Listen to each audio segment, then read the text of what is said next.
Hi, everyone, and thank you for joining me as I chat about living the writer's life with students. I am Abby Gillis. I spent 15 years teaching grades 9, 10, and 12, and I'm currently entering my fourth year as my district's ELA coordinator for grades 6 through 12. We are just outside of Boston in Woburn, Massachusetts.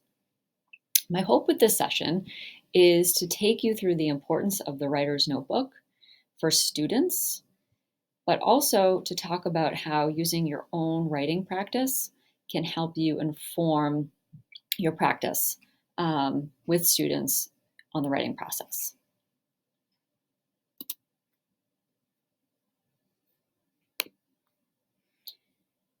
So since being introduced to Simon Sinek's Start With Why, when talking about something new to educators, I always like to frame it in why. And if you're not familiar, what's on the screen here is the golden circle that Simon Sinek talks about in his book, Start With Why. And so he talks about how very few people or companies can clearly articulate why they do what they do. This isn't about running a profitable company, that's a result. Why is all about your purpose. Why does your company exist? Why do you get out of bed in the morning, and why should anyone care? And so for educators, why I get out of bed in the morning for students, and when we're thinking about writing, like what is my purpose in wanting to teach writing? And if you're familiar with UBD, this idea of start with why is kind of similar, so that starting backwards, start with the big idea, and then you kind of drill down into more specifics. And so just wanted to give you that framework for my why with the writer's notebook. And so you can see, if I start with why in the beginning, the purpose for writing in the context of this presentation, the purpose is to develop lifelong writers, and that's that big idea. So if I'm starting there and then start to think about the process, the how am I going to get students to develop this habit of writing? And so we have the writer's notebook that can really do that for them. And then the what am I expecting if they're actually utilizing these writer's notebooks regularly and really buying in to what we're trying to tell them about writing, is that the expected outcome is that they progress in their writing skills. And hopefully the dream would be that they actually come to start to like writing as well. And so framing it within the context of why, starting to think about teaching students about writing and hoping to develop or cultivate that love of writing.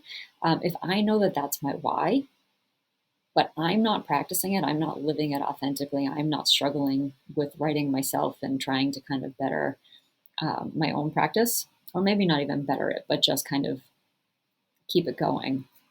How am I going to expect my students to reach that desired outcome if I'm not authentically living it? And so I'm thinking about, these three pillars of the writer's life that in the context of a classroom. And so as a teacher, by living the writer's life, it opens the opportunity for these three benefits of modeling, sharing, and then obstacles and themes. And so I think that if you are living the writer's life with students, you model for them the process from idea generation and how you kind of find that seed of a story to revision and getting into the mess of it all, and then publishing, where it's that finished product that you're really proud of in the end that you want to share with people. The other part is that you share with them not just those polished products that you create, but also the mess. If all students are seeing is polished products, then it's really easy for them to fall into that idea of, I'm not a writer, I can't do this. And so showing them the mess. Here's their teacher who has been doing this for many years and is still kind of struggling through trying to find the story or trying to tease out this idea a little bit more comprehensively. And through that mess, you also stay in tune with the obstacles that writers come up against. And because you are staying in tune with those obstacles, you have like a toolbox that you can share with students for when they get stuck inevitably, because it will happen. And then lastly, so I just talked about the obstacles, but also you start to realize these themes that come up in your writing as well. I've noticed it in my own writing that there are these ideas that I'm constantly kind of circling back to, whether I'm writing fiction or nonfiction.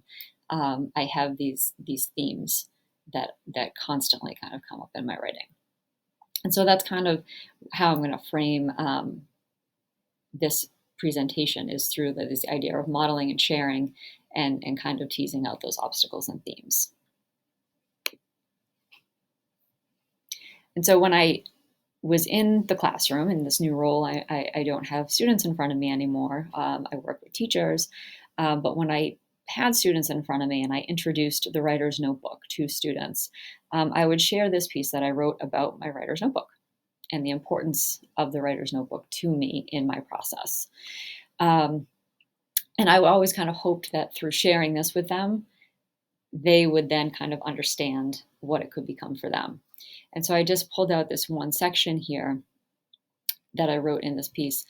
When I have a blank page in my writer's notebook, I see possibility. I see the opportunity to simply write without judgment, mine or anyone else's. And I go on in this piece to talk about if I am writing on a computer and in a document, and there's the cursor that kind of just blinks at you, taunting you. And there's that whole white space that could just be intimidating. And then when I actually am writing, I am a very bad speller. And so constantly those red squiggly marks come up. And then I find myself trying to fix the errors, and I'm not letting myself write. And then similarly, the grammar tab, that green line comes up, where then you're second guessing your grammatical structure, and all of these other doubts kind of creep in and can paralyze you so that you're not writing. And so I talk about that in this piece, and that the writer's notebook is really a place for me to just play, to write, to get the ideas out, to not be judgmental. If I've spelled something wrong, I might know it, but I'm not going to go back and edit it in the same way as if I'm on the computer. And I will stop here to kind of do an aside as well, that in working with teachers in my district in the writer's notebook, I've had a couple of conversations about whether we go digital or stay in a notebook. And my line to them has been kind of, it's up to you. Like it's whatever's going to make it sustainable so that you're doing writer's notebooks. While there is research out there about, the sensory motor connection and the process of pen to paper, truthfully, if you are giving students space to write and a place to kind of gather their ideas and do the revision and kind of go through the process, I think you're doing it right.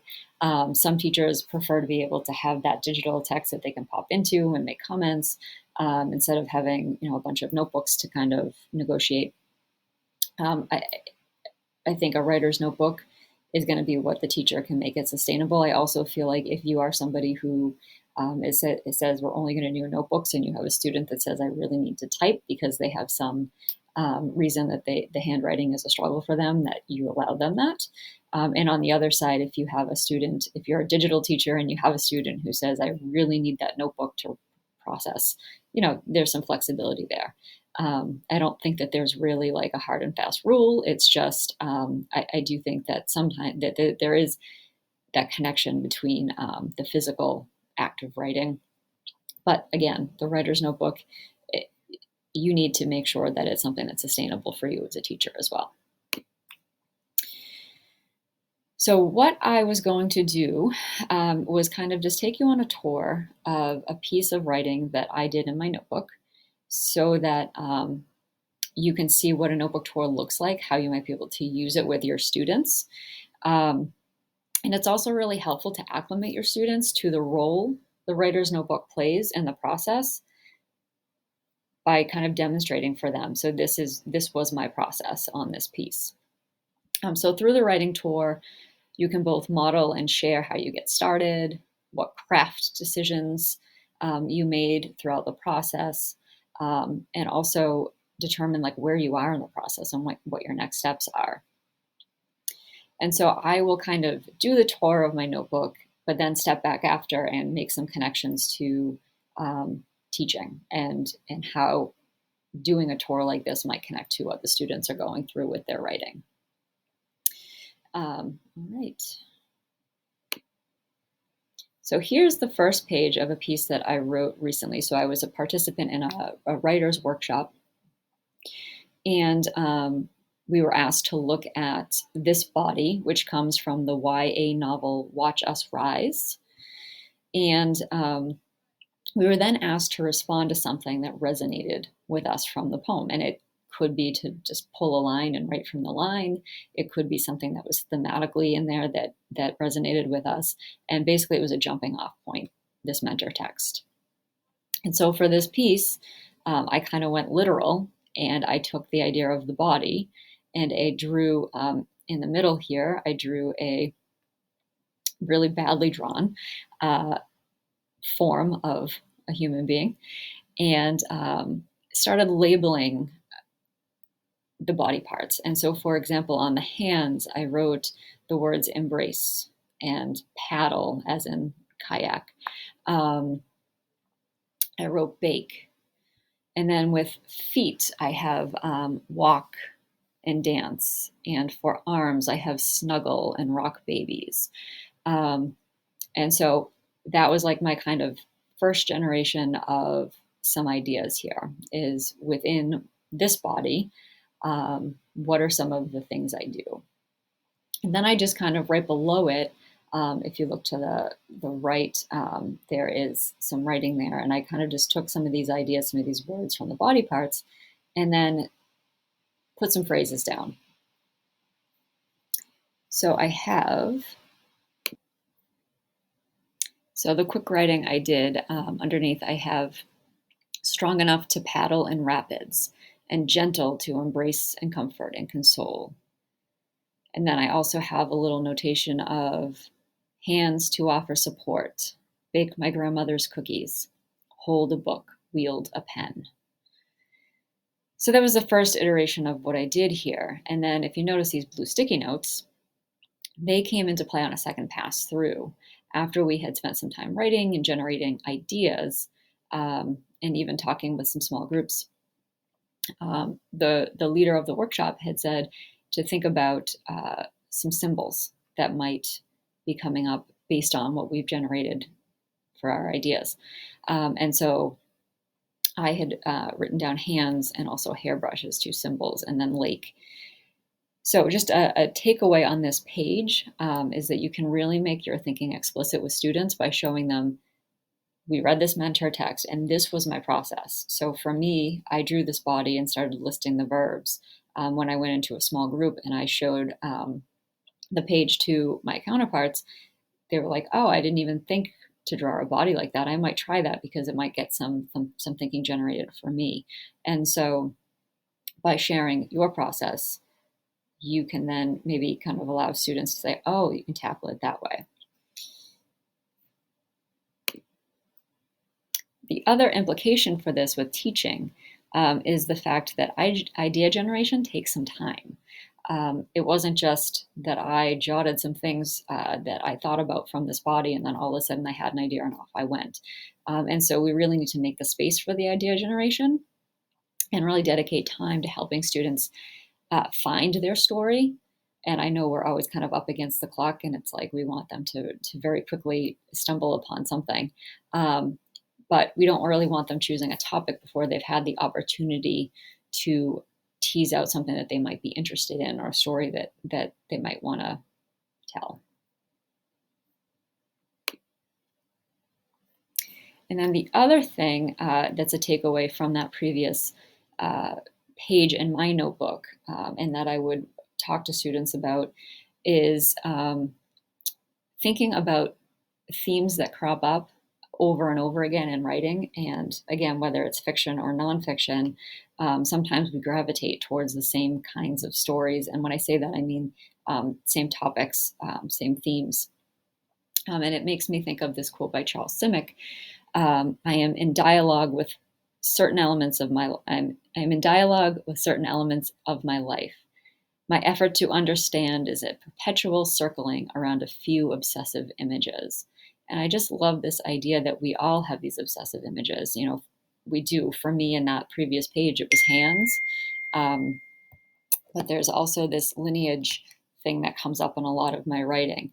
And so I guess the takeaway here also is that don't worry if your students do circle these images. It's just an indication that there is a story that needs to be told, that they need to get out. And it's around whatever that theme is.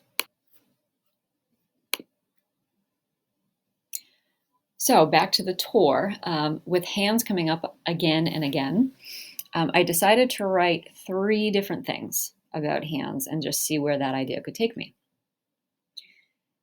So sometimes when I'm not sure of the direction I want to take something, it might seem weird, but I don't want to commit it to page. It feels like too official, even though I'm supposed to be playing. And so I take note cards. And I took 3 different elements that I wanted to write about with hands and gave each element a new note card. And so what that allowed me to do was to kind of just really quick write without getting kind of intimidated by a lot of space again. And another connection for students is that you might have some students that, because it's a small note card, it might not seem like it's a ton. And so it's also a tactile thing as well. And so I could, if I liked the thread of what I came up with on these 3, you can then play around with the organization of it. Maybe number 3 will actually go first and number 2 will go next, and you can kind of move it around. And then I just fasten them into my notebook, either with tape, or here I have them fastened in there with sticky notes. So here I started with thinking of like my dad's hands and then my mom's hands and then my hands, and kind of how it kind of connects to the 2 of them. And so if I were doing this tour with students, they might question the note cards, and they might say, like, what's that all about? And I think, again, another reason sharing your writing life in some of your process is it might give them permission to try some of these things that either they would never have thought of, or they thought maybe they weren't doing it right, because they're writing, right? And you're doing it right if you're writing, I guess, is kind of my point.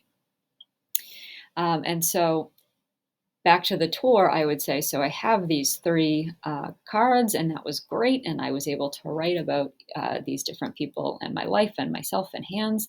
And then I got stuck. I was not sure where I was going to go from here. And so this page in my notebook showcases one of the methods we can teach students to unstick themselves when they are stuck. So I had a good deal of brainstorming done, but I still hadn't really found my story. Nothing that really excited me to write about.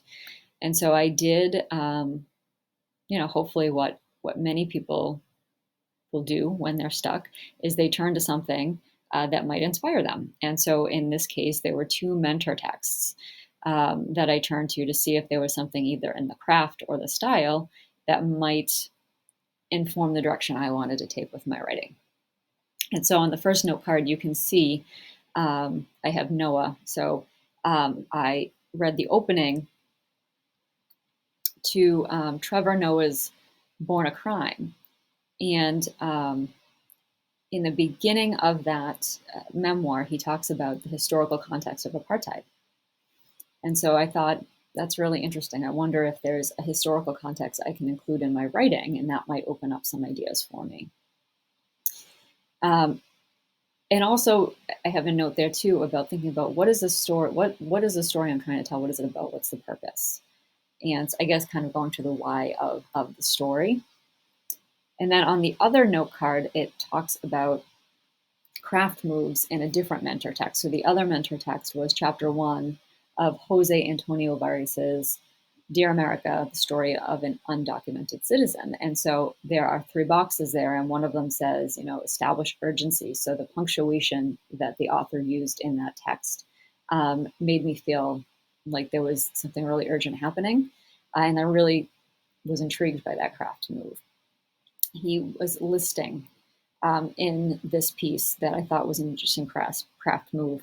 And that there was also this kind of underlying tension of um, saying what you can't say. So not being able to say something directly, and so trying to find a way around it. And I thought that was a really intriguing idea, and was like, how might I be able to play with these ideas in what I'm trying to write? And so that helped me a little bit to frame some of what the direction I might take. And so with students, we can connect this to turning to a mentor if they're really stuck. If you have some short stories or some passages on hand that they can take a look at that might inspire them to take their writing into a different direction. And again, going back to that idea that if I am not living the writer's life, I might not remember what it feels like to be stuck, and therefore not think of strategies for how I can get myself unstuck. And so after looking at those mentor texts, it led to this mishmash of ideas here. And you can see the arrows, and I have a timeline, and it's kind of hard to see because of the scan, but just kind of drawing arrows up and down and, and all over the place. And then the idea of this movie from the early 2000s came into my brain, Life is a House. And so then I started thinking about a timeline of my house. And in thinking about a timeline of my house, I also was thinking about just how my house evokes pride in me. And so that kind of was like a seed for me to think, maybe that's the kind of the thread that I need to tease out. And so at this point, I had the direction that I needed to go. And I needed to let myself write. It was my house, and it was pride, and it was this timeline. And now I had to get something on the page around all of that. And so I didn't necessarily know the end point. I just knew that was kind of the focus, but I needed to start writing. And so it reminds me of Don Murray's quote from Shop Talk. You have no idea what you have to say or how you have to say it until you put yourself in the position to receive writing. Without all of that idea generation, without all of that time to kind of wrestle with what I wanted to put on the page, I wasn't going to be ready to just write. And now that I had that seed and that inspiration, I was ready to receive the writing, and now I need to just go. And so thinking back to the 3 reasons that the notebook tour is a good idea, is like where you are in the process. So teachers that I work with have asked how you know when students are ready to go from their physical notebook, if they are in fact writing in their physical notebook, to a computer. And I think it's not necessarily when you're ready to go from one tool to another. I think it's more when you're ready to draft. And so if you are somebody who drafts really well in a notebook, that's where they go do that. But now they're at the drafting stage. That's what the next step. So for me personally, I am a really fast typer. And so I can think faster when I'm typing than when I'm handwriting. So I would go from the physical notebook to actually drafting on a computer or a laptop, and to get my ideas out. But for some students, they might actually need to stay in the notebook, but just flip to a new page and do a nice flash draft of the piece to get all of the ideas out. And so when students are ready to receive that writing, they just need to be released to do so. So here is where I went to the writing, and I just started typing. So I went from the notebook to the laptop and just started putting the words down to get a sense of what is this story. Using that mentor text idea of historical context, I started thinking about when the house started. And I was fortunate to have a picture of the construction of the house. And so was thinking about that historical context. And then I got a lot of writing down. I got at least a page of writing, and I went, I don't know what I'm doing. So I felt majorly stuck again at this point. And then, frustration set in. And, this piece is not going to go anywhere. What am I even doing with this piece? And again, like living that obstacle in the writer's life. And so when you can see students getting frustrated because they're not 100% sure of where their piece is going, and you stay connected with that. And so I had a conversation in my writing group about, I don't know that this is the story I'm going to end up telling right now, because I can't figure out where I want to go from here. And so I thought of abandoning it and going to a different story that I had worked on previously in my notebook. And I think that that's okay. I think we need to allow students sometimes to abandon within reason. If we're 2 weeks into something and they all of a sudden decide that they can't continue on with that story, I think there needs to be some negotiation about, whether a new idea will be able to get them to where they need to be, in an appropriate timeline. But sometimes we need to, is the frustration really worth making them stick with what they initially set out to do? And if we have some really robust idea generation in their notebook, it really shouldn't be a huge deal for them to abandon and then pick up the thread somewhere else, because they'll have some other stuff already started. And so I think that, if they have other stories waiting in the wings, that encouragement from us is definitely a good thing. And especially if we're living that writer's life and realizing this is not working for us. But I need to write something. And so I can turn back to my writer's notebook and find some other ideas that I might be able to move forward with. But then,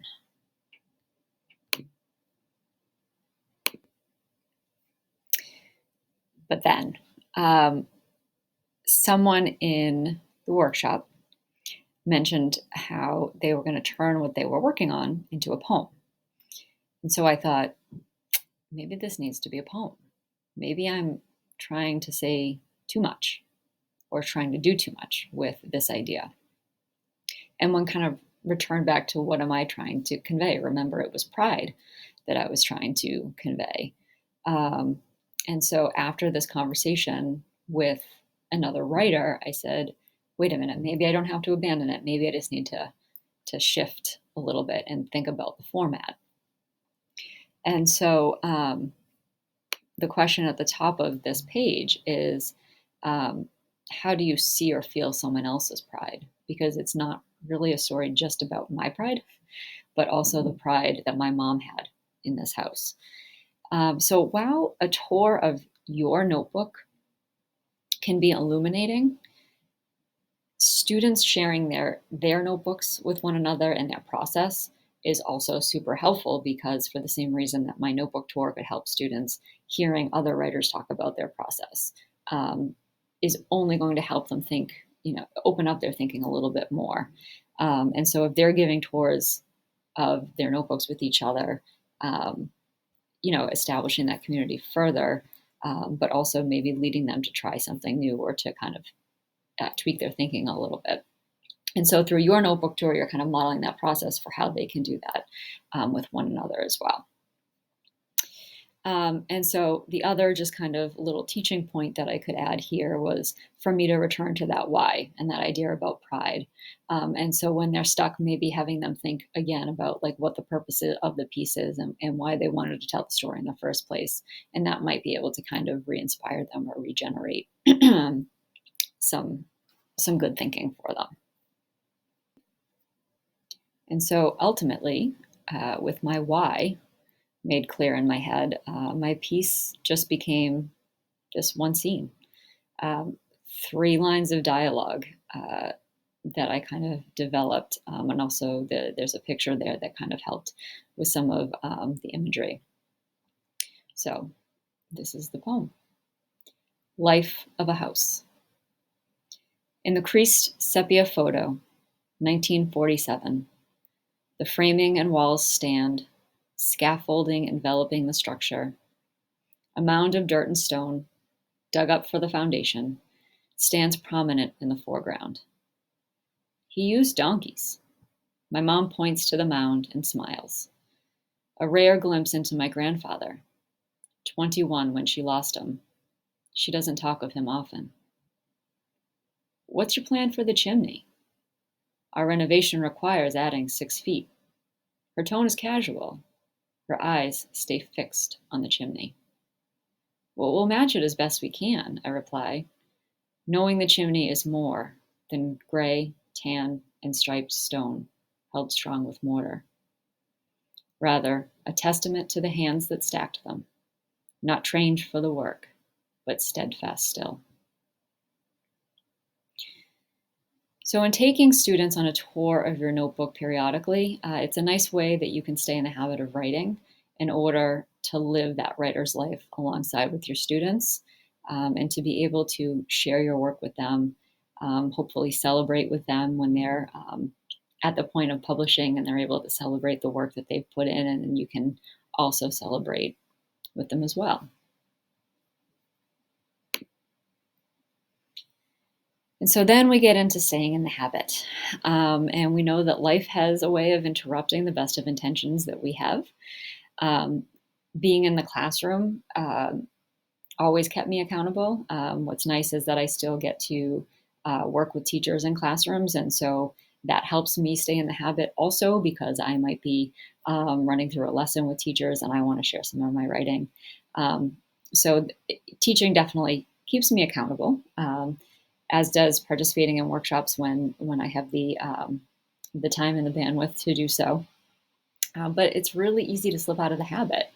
Life gets in the way, obligations pull at us. Um, you know, papers need to get graded and so on and so forth. But I just love this quote by Don Murray, so I wanted to share it. My motto is on the wall of my writing room. Nulla dies sine linea. Never a day without a line. I have to keep the writing muscle exercised. Um, and I just love this idea, never a day without a line. Even if it's, 2 minutes that you get to jot something down, that every day you try to just write something to keep your kind of muscle exercised.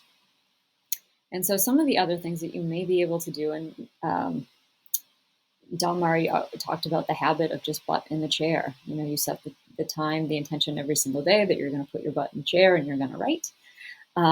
It could also be helpful if you have colleagues that have also watched this presentation and want to try to kind of establish a more consistent habit of writing, that you use them as accountability partners. What I always did with my students when I was in the classroom with students, I would use that time to write as well. And a couple of minutes here and there would help me kind of stay in that. And as you build that writing community with students, as much as they want to hear from one another, they also want to hear from you. They want to hear your story. And I have discovered also in my work, more so in this role and being in a variety of classrooms, that when I share my writing, there's nothing students love more than to give some pointed feedback on ways that I could improve my writing. And so that's always kind of fun to see, the boldness that they have in letting you know that something's just not landing right. And you can't really do that and have that fun if you're not, practicing some of the writing yourself. And so now, as we kind of start to conclude here, having gone through a tour of my notebook, had me talk about some of the ways in which giving a tour of your writing notebook and having students give tours of their writing notebook might open up some new thinking and generate some more ideas for them or help them get unstuck. I wanted to take a few minutes to allow you to kind of think about your why, going back to the beginning of the presentation and Simon Sinek's Golden Circle, and kind of why. If you've decided that maybe writer's notebook, maintaining your own writer's notebook is something that you want to give a try, or even incorporate some writer notebook into your classroom, just kind of framing what your why would be, the process, and the what. So I'm just going to stop talking for a few moments so that you can take some time to write. And I'm going to just start the timer.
So hopefully that gave you some time to reflect and frame your thinking around living the writer's life and how you might employ that.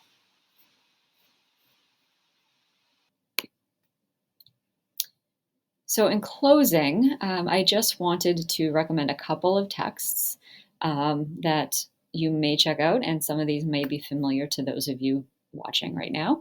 Um, but essentially, I don't think you can ever go wrong with anything by Don Murray. All of his books on writing, there's nuggets to take and to apply into your own writing life. But there's also amazing tips about writing and teaching writing in many of his books. And a quick Google search will show you many that he's written. I've just highlighted two here, which is Crafting a Life, and also Shop Talk. And Shop Talk, how to write, like writing with writers. So that's very kind of specific to this topic today. Next is The Essential Don Murray, written by Tom Newkirk and Lisa Miller. And this does a nice job of distilling a lot of Don Murray's just rules for writing. So it's a great one to check out. And then lastly is Penny Kittle's Right Beside Them, which does a beautiful dive into the idea of why it's important to write with your students and how that can inform your teaching and your planning. So those are just some texts on maintaining a writer's life and how it connects with teaching writing to students. So thank you for spending some time with me on your Saturday. If you'd like to connect, you can find me on Twitter at Mrs. Gillis, ELA. Thank you.